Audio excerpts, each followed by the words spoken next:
اعوذ باللہ من الشیطان الرجیم بسم اللہ الرحمن الرحیم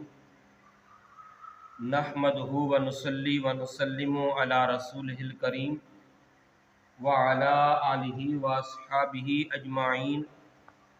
اما بعد فاعوذ باللہ من الشیطان الرجیم بسم اللہ الرحمن الرحیم وما محمد الا رسول قد خلت من قبلہ الرسل افإن مات او قتل انقلبتم على اعقابكم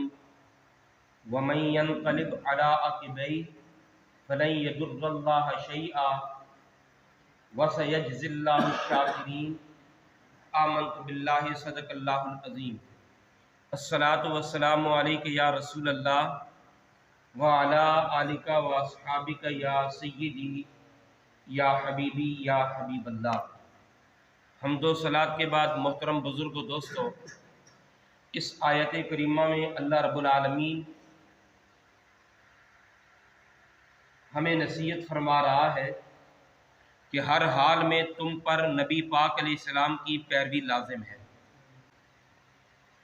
جنگ احد میں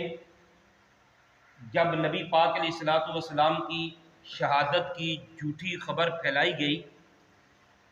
تو جو مخلص پکے صحابہ کرام تھے وہ اور زیادہ جان نثاری سے لڑے، یہ سوچ کر کہ حضور تو اپنے مقام پہ پہنچ گئے، کیونکہ جنگ چھڑی ہوئی تھی، پتہ نہیں چل رہا تھا، یہ سوچ کر کہ حضور تو اپنے مقام میں پہنچ گئے، اب ہمیں اور زیادہ جہاد کرنا چاہیے اور نبی پاک علیہ السلام کے دین کی خدمت کرنی چاہیے، اور زیادہ وہ خوشی کے ساتھ اور جوش کے ساتھ لڑے۔ کچھ کمزور مسلمان بھی تھے، منافقوں نے اس موقع سے فائدہ اٹھایا تو انہوں نے کمزور مسلمانوں سے کہا کہ جن کے صدقے بہاریں تھیں وہ تو چلے گئے، اب ہمیں دوبارہ جس دین پر تھے اسی دین کی طرف واپس جانا چاہیے، یعنی پہلے کافر تھے اب دوبارہ کافر ہو جانا چاہیے۔ کچھ کمزور مسلمانوں نے یہ بات بھی کی کہ عبداللہ بن ابی جو منافقوں کا سردار تھا اس کو بولو کہ ابو سفیان سے ہمیں امان دلوا دے، یعنی اس قسم کی باتیں ہوئی تو رب العالمین جل مجدہ الکریم نے اس آیت کریمہ میں ان کی تردید فرمائی، مخلص مسلمانوں کی تائید فرمائی، منافقوں کی تردید فرمائی اور کمزور مسلمانوں کو نصیحت فرمائی، تنبیہ کی، فرمایا وما محمد الا رسول، نہیں ہے محمد مگر صرف رسول، محمد صلی اللہ تعالی علیہ وسلم وہ تو صرف رسول ہے، وہ خدا نہیں ہے، خدا کے بیٹے نہیں ہیں کہ انہیں موت نہیں آ سکتی، موت آ سکتی ہے۔ قد خلت من قبلہ الرسل، تحقیق ان سے پہلے بھی رسول گزر گئے، وہ دنیا میں تشریف لائے۔ رسولوں کا کام کیا ہوتا ہے؟ احکام کی تبلیغ کرنا، جو رب العالمین ان کو احکام دیتے ہیں ان کی تبلیغ کرتے ہیں، پھر دنیا سے چلے جاتے ہیں۔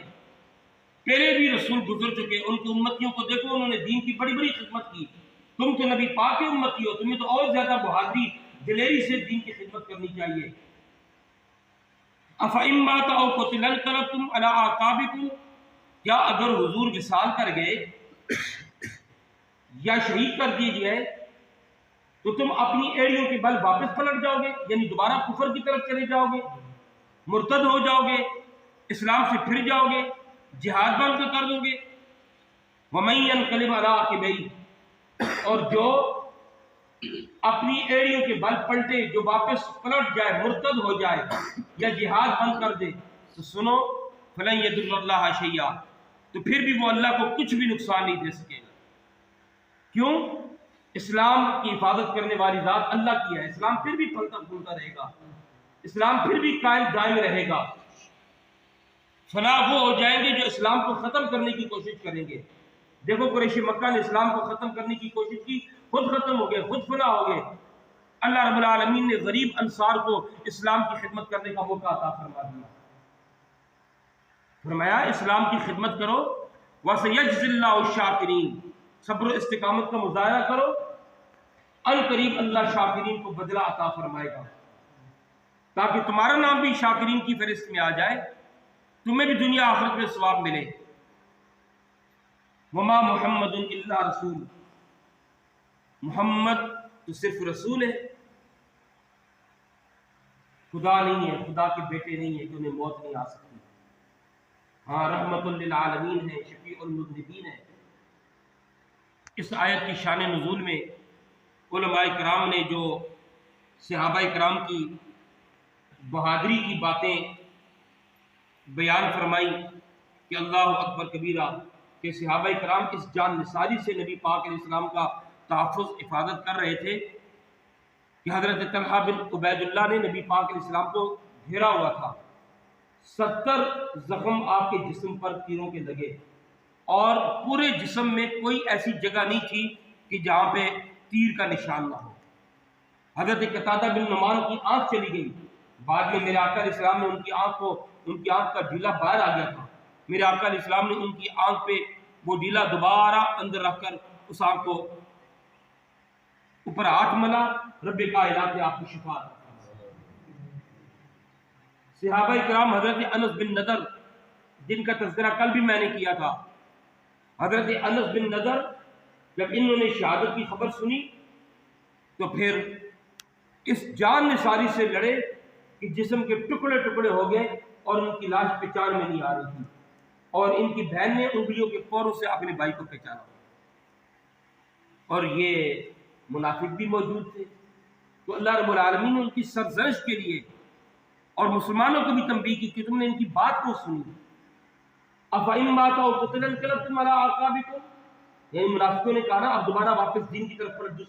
واپس جس دین سے آئے تھے اسی دین کی طرف پلٹ جاتے ہیں۔ کیوں کہ اگر یہ نبی سچے ہوتے تو یہ شہید نہ ہوتے۔ پتہ اتنا مصیبت کے وقت دشمن فائدہ اٹھانے کی کوشش کرتا ہے، تو اس وقت بھی دشمن نے فائدہ اٹھانے کی کوشش کی، کمزور مسلمانوں کو انہوں نے راہ راست سے ہٹانے کی کوشش کی، اور مسلمانوں نے صرف ان کی بات سنی تو رب العالمین اس بات میں بھی تنبیہ فرما رہا ہے کہ جھوٹی خبر سن کر شہادت کی تمہارا یہ حال ہو گیا، تمہارے پاؤں اکھڑ گئے، تم گھبرا گئے، تو اگر سچی خبر ملے گی تو پھر بھی تم جہاد چھوڑ دو گے، اسلام چھوڑ دو گے؟ نہیں، رسول صرف احکام کی تبلیغ کے لیے آتے ہیں اور پھر دنیا سے چلے جاتے ہیں۔ تمہارے اوپر کیا لازم ہے کہ تم ہمیشہ اسلام پر قائم و دائم رہو، ہمیشہ نبی پاک علیہ السلام کی اطاعت اور فرمانبرداری کرو، بس۔ علماء کرام فرماتے ہیں جب نبی پاک علیہ السلام کا وصال ہوا نا، سارے صحابہ کرام یقین ہی نہیں کر رہے تھے کہ حضور کا وصال ہو گیا، اتنی سخت خبر تھی صحابہ کرام کے لیے، یہاں تک کہ حضرت عمر رضی اللہ تعالیٰ عنہ نے فرمایا اگر کوئی کہے گا نا حضور فوت ہو گئے ہیں تو میں اس کی گردن اڑا دوں۔ ان کا یہی ذہن تھا کہ حضور سو گئے ہیں یا حضور اپنے رب سے کلام کرنے کے لیے گئے ہیں، ملنے کے لیے گئے ہیں، واپس تشریف لائیں گے۔ ایک سیدنا ابو بکر صدیق رضی اللہ تعالیٰ عنہ جن کو خالق کائنات جل مجدہ الکریم نے اتنا عظیم دل عطا فرمایا کہ آپ نے یہ آیت کریمہ پڑھی وما محمد الا رسول قد خلت من قبلہ الرسل افإن مات أو قتل انقلبتم على أعقابكم ومن ينقلب على عقبيه فلن يضر الله شيئا وسيجزي الله الشاكرين۔ تو صحابہ کرام فرماتے ہیں ہم نے جب یہ آیت سنی تو ہم تو یہ آیت ہی بھول گئے تھے، ہم نے یہ آیت سنی تو ہم نے سمجھا گویا کہ آج یہ آیت نازل ہوئی ہے۔ تو صحابہ کرام کو تب تسلی ملی، یہ سیدنا ابو بکر صدیق رضی اللہ تعالیٰ عنہ یہ آیت کریمہ پڑھی۔ انشاءاللہ حضور کے نام نامی اسم گرامی محمد کی تشریح توضیح، کیونکہ پورا ایک چیپٹر ہے یہ حضور کے نام کا، حضور کے نام کے فضائل انشاءاللہ کل بیان کریں گے۔ اللہ تبارک و تعالیٰ سے دعا ہے اللہ رب العالمین ہم سب کو سمجھنے عمل کرنے کی توفیق عطا فرمائے۔ وآخر دعوانا الحمدللہ۔